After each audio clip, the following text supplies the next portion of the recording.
ಈಗ ಸರ್ ಹೇಳ್ತಿದ್ರು ಟ್ಯಾಟೂ ಹಾಕಿದಾಗ ನಾನ್ ವೆಜ್ ಬಿಟ್ಟಿದ್ದೆ ಅಂತ. ಬಟ್ ನೀವು ಒಂದು ಸಿನಿಮಾದಿಂದ ಮತ್ತೊಂದು ಸಿನಿಮಾಗೆ ನಿಮ್ಮ ಫಿಟ್ನೆಸ್ ಜಾಸ್ತಿ ಆಗ್ತಾನೆ ಇದೆ.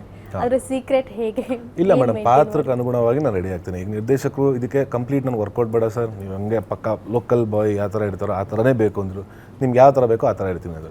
ಸೊ ಅವ್ರಿಗೆ ನಾವು ಬಿಟ್ಬಿಟ್ಟಾಗ ಅವ್ರು ನಮ್ಮನ್ನ ಮೋಲ್ಡ್ ಮಾಡ್ತಾರೆ ಯಾವ ಥರ ಬೇಕು ಅಂತ. ಸೊ ಇವಾಗ ನಾವು ಅದು ಅವ್ರು ಹೇಳ್ದಂಗೆ ಅವ್ರು ಬರ್ಕೊಂಡಿರೋ ಇಮ್ಯಾಜಿನೇಷನ್ ಕತೆಗೆ ನಾವೇನಾದ್ರು ಕಡ್ಡಿ ಓಡ್ಸೋಕೆ ಹೋದಾಗ ಅದು ಬೇರೆ ಥರನೇ ಆಗುತ್ತೆ. ಸೊ ಅವರ ಏನು ಇಮ್ಯಾಜಿನೇಷನ್ ಬರ್ದಿರ್ತಾರಲ್ಲ ಅದಕ್ಕೆ ಆ ಲಿಬರ್ಟಿ ಬಿಟ್ಟಾಗ ಅವ್ರು ಅಂದ್ಕೊಂಡಿರೋದು ಸಿಗುತ್ತೆ, ಅವ್ರಿಗೆ ಅದಕ್ಕೊಂದು ಜಸ್ಟಿಫಿಕೇಶನ್ ಕೊಟ್ಟಂಗೆ ಆಗುತ್ತೆ ನಮ್ಮ ಕಡೆಯಿಂದ. ಇದು ನಿಮ್ಮ 4ನೇ ಸಿನಿಮಾ. 4 ಸಿನಿಮಾಗಳು ತಾರಮ್ಮ ಹೇಳ್ದಾಗೆ ಬೇರೆ ಬೇರೆ ಜಾನರಲ್ಲಿ ಬಂದಿದೆ. ವಾಮನ ಯಾಕೆ ಚೂಸ್ ಮಾಡಿದ್ರಿ ನೀವು? ಕತೆ ಮೇಡಮ್, ಅದೇ ನಿರ್ದೇಶಕರ ಕತೆ. ಅದಕ್ಕೊಂದು ರಕ್ತ ಮಾಸ್, ಇವಾಗ ಯೂಶ್ವಲಿ ಅಂತಾರೆ ಮಾಸ್ ಸಿನಿಮಾ ಅನ್ಸಕ್ಕೆ ನಾವು ಬರೀ ಬಡಿ ಆ್ಯಕ್ಷನ್ಸ್ ಅದಿರುತ್ತೆ ಅಂತಾರೆ. ಬಟ್ ಇಲ್ಲ, ಇಲ್ಲಿ ಯಾಕೆ ಇದ್ದ ಪೋಸ್ಟರ್ ನೋಡಿದ್ರೆ ಅನ್ಸ್ಬೋದು ನಾವು ಅವರ ಚಾಕು ಹಿಡ್ಕೊಂಡು ರಕ್ತ ಆಗಿದೆ ಅದು ಅಂತ. ಬಟ್ ಅದಕ್ಕೊಂದು ಬಲವಾದ ಕಾರಣ ಇದೆ. ಗುಣ ಅನ್ನೋ ಕ್ಯಾರೆಕ್ಟ್ರು ಒಳ್ಳೆಯವನ ಕೆಟ್ಟವನ, ಒಳ್ಳೆ ಗುಣ ಇದೆ ಕೆಟ್ಟ ಗುಣ ಇದೆ. ಅಕಸ್ಮಾತ್ ಒಳ್ಳೆ ಗುಣ ಇದೆ ಕೆಟ್ಟವನ ಯಾಕೆ ಆಗ್ತಾನೆ, ಕೆಟ್ಟವನಾಗಿರೋ ಒಳ್ಳೆಯವನ ಯಾಕೆ ಆಗ್ತಾನೆ ಅದು.